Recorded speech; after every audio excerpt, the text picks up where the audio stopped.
এটা কোন আইনের কোন ধারায় লেখা আছে যে সাধারণ মানুষ বিনা দোষে জেল কাটবে? রাতের অন্ধকারে রাজ্যের পুলিশ এসে ঘরের দরজা ভেঙে মা বোনেদের তাদের নোংরা ভাবে তাদের চোবে না, তাদের নোংরা ভাষায় গালাগালি করবে। এটা কোন ভাষায় লেখা আছে, কোন আইনে লেখা আছে? পুলিশ যদি অ্যারেস্ট না করতে পারে, রাজ্যের পুলিশ লিখিত ভাবে দিয়ে দিক। সিরাজ ডাক্তার, যাকে এই শেখ শাহজাহানের ভাই, যাকে এখনো খুঁজে পাওয়া যাচ্ছে না, সে তো এখনো খোলা বাজারের মতো তো ঘুরে বেড়াচ্ছে। মা বোনের আন্দোলন করলে মা বোনের ধরে ধরে মারছে, ট্যাং ধরে টানছে, মেয়েদের জামা কাপড় ছিঁড়ে দিচ্ছে, আর পুলিশ খুঁজে পাচ্ছে না। একদম মানে কি যে সেই পুলিশ তাড়া করছে, বাড়িতে ঢুকে গিয়ে আমাদেরকে মারধর করছে। এই যখন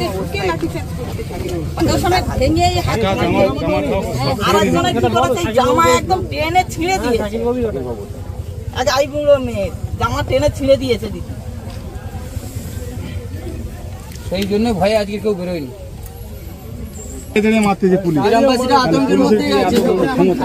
সন্দেশখালীর এটা বেরমজুর 2 নম্বর অঞ্চল। এখানে গীতাবরের বাড়িতে এসেছি। 12 তারিখে যে আমাদের থানা খেওয়া যে বিক্ষোভ মিছিল ছিল, সেই মিছিলে এই গীতাবরও সেখানে ছিলেন। আমরা সেখানে শুধুমাত্র বিনা দোষে অ্যারেস্ট করছে, আর যারা দোষী তাদেরকে কেন অ্যারেস্ট করা হচ্ছে না, আর যারা দোষী না, যারা সাধারণ পাবলিক, তাদের কেন অ্যারেস্ট হচ্ছে। আমরা এই কারণে একটা বিক্ষোভ মিছিল দেখিয়েছিলাম, থানা ঘেরাও করেছিলাম। আমরা পুলিশ প্রশাসনের কাছে যাদের উপরে অত্যাচার করেছে তাদেরকে নিয়ে এফআইআর দায়ের করতে গেছিলাম। সেখান থেকে 13 তারিখে এই গীতা বরকে অ্যারেস্ট করা হয়েছে। একে সকালবেলা ঘুমের থেকে ওঠার সাথে থেকে জোর করে পুলিশ টেনে হিঁচড়ে রাস্তা থেকে তুলে নিয়ে চলে যায়। তারপরে এই সিরাজউদ্দিন, যাকে সিরাজ ডাক্তার, যাকে এই শেখ শাহজাহানের ভাই, যাকে এখনো খুঁজে পাওয়া যাচ্ছে না, সে তো এখনো খোলা বাজারের মতো তো ঘুরে বেড়াচ্ছে। মা বোনের আন্দোলন করলে মা বোনের ধরে ধরে মারছে, ট্যাং ধরে টানছে, মেয়েদের জামা কাপড় ছিঁড়ে দিচ্ছে, আর পুলিশ খুঁজে পাচ্ছে না। পুলিশ খুঁজে পাচ্ছে না, এটা কিরকম ধরনের কথা?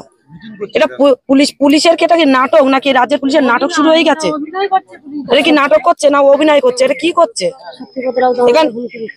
এখানে এই শক্তিপদ রাউত, ইনিও হুমকি দিচ্ছেন এই সিরাজ ডাক্তারের এই মানে পোশাক গুন্ডা, ইনিও হুমকি দিচ্ছেন। আজকে যদি এরকম করতে থাকেন, দিনের পর দিন যদি এরকম মানুষের উপর মিথ্যে কেস দিয়ে তাদের ঘরে ঢুকে রাতের অন্ধকারে ডাকাতের মতো ঘরে ঢুকছেন, বেলেট দিয়ে দাউলি দিয়ে দরজা খুলে বেড়ার দরজা কেটে ঘরে ঢুকছেন, ঢুকে মেয়ে ছেলে বেটা ছেলে কাউকে মানছেন না, প্রত্যেককে মারধর করছেন, তাদেরকে জোর করে তুলে নিয়ে যাচ্ছেন। এটা তো মানসিকতা নয়, এটা তো আইন, এটা রাজ্যের পুলিশের এটা আইন নয়। রাজ্যের পুলিশ কি করে করছে এটা? আর যে সিরাজ ডাক্তার, তাকেও কেন এখন অ্যারেস্ট করছে না? তাকে তো লকআউট মানে জারি করা হয়ে গেছে, তাকে কেন এখন অ্যারেস্ট করা হয়নি? এখনো কেন এদেরকে এই মজুদ মোল্লা, এই আক্তার মীর, এরা এরা এরা এরা এই শক্তিভঙ্গ, এদের কেন অ্যারেস্ট করা হচ্ছে না? এরা এখনো খোলা বাজারের মতো ঘুরে বেড়াচ্ছে কি করে? এরা অপরাধ করছে, আর্মস নিয়ে ঘুরে বেড়াচ্ছে, মানুষের ঘরে ঘরে ঢুকে এই অত্যাচার গুলো করছে কেন? রাজ্যের পুলিশ আজকের যে মানুষগুলোর পাশে দাঁড়ানো, যাদের জন্য সুরক্ষিত দেওয়া, যাদেরকে নিরাপদ দেওয়া, তাদেরকে নিরাপদ দিচ্ছে না। আজকের কাদের নিরাপদ দিচ্ছে? এই সিরাজ ডাক্তারের মতো গুন্ডা বাহিনীদের সাথে তাদেরকে সাহায্য করছে, তাদেরকে রক্ষা করছে। কেন করছে এটা? এটা কোন আইনের কোন ধারায় লেখা আছে যে সাধারণ মানুষ বিনা দোষে জেল কাটবে? রাতের অন্ধকারে রাজ্যের পুলিশ এসে ঘরের দরজা ভেঙে মা বোনেদের তাদের নোংরা ভাবে তাদের চোবে না, তাদের নোংরা ভাষায় গালাগালি করবে। এটা কোন ভাষায় লেখা আছে, কোন আইনে লেখা আছে? এই আন্দোলন চলবে, এই আন্দোলন রোজ চলবে, যেরকম চলছে মা বোন সেই আন্দোলন চালাবে যতক্ষণ এই সিরাজ ডাক্তার, এই যতক্ষণ এই মজিদ মোল্লা, এরা যতক্ষণ অ্যারেস্ট হবে এই আন্দোলন চলবে। আর এই অ্যারেস্ট হতেই হবে। রাজ্যের পুলিশ যদি অ্যারেস্ট না করতে পারে, রাজ্যের পুলিশ লিখিত ভাবে দিয়ে দিক যে আমরা এরা দোষী, এদেরকে অ্যারেস্ট করতে পারছি না, আমরা আমাদের আমাদের আমাদের জায়গা থেকে আমরা সরে যাচ্ছি, আপনারা অন্য জায়গায় দেখুন, আমরা আমাদের ব্যবস্থা করে নেবো।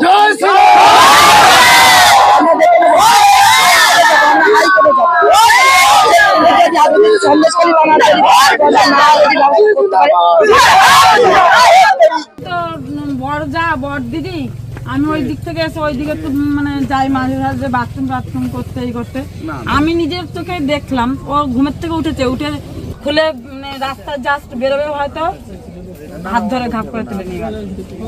আর তক্ষুনি ঘুরে আসে, আমার ওই বাড়িতে একটা ভাগ্নি থাকে, আমি ওকে জিজ্ঞেস করলাম তোর মেজনকে কি তুলে নিয়েছে, বলছে আমি তো সঠিক জানি না। ওর পরে মানে ওখানে আমার হাতে ফোন ছিল, আমাকে ধরে ফোনটা কেমন ভেঙে দিয়েছে। আমাকে তো পুরো জামা ছিঁড়ে ওরা আধার মেরে তো ফোনটা ছিল। জামা ছিঁড়ে দিয়েছে। এগুলো শাড়ি সেই শাড়িটা পরে আসে এগুলো ছিঁড়ে দিয়েছে। তারপর তারা এখনো অব্দি করে আছে। আমরা শুনতে পাচ্ছি না। কেন আরে দাদা দাদা দাদা দাদা একটু এ করে দাদা স্যারকে একটা সিরিয়াস দিন না সময় বলছি। এই বংশটা তো মেয়েদেরকে দেওয়া যেত ওদের পরিষ্কার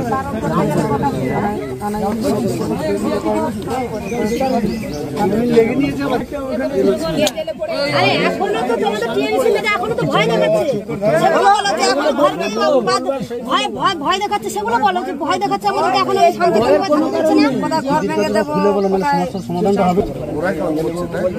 এই যে লোকগুলো এসছে 40 ব্যালি দিয়ে তুমি নিয়েছে এই 4 জনে 40 ব্যালি দিয়ে বলতে পারছো না। আবার মস্তানি হ্যাঁ, সিরিয়াস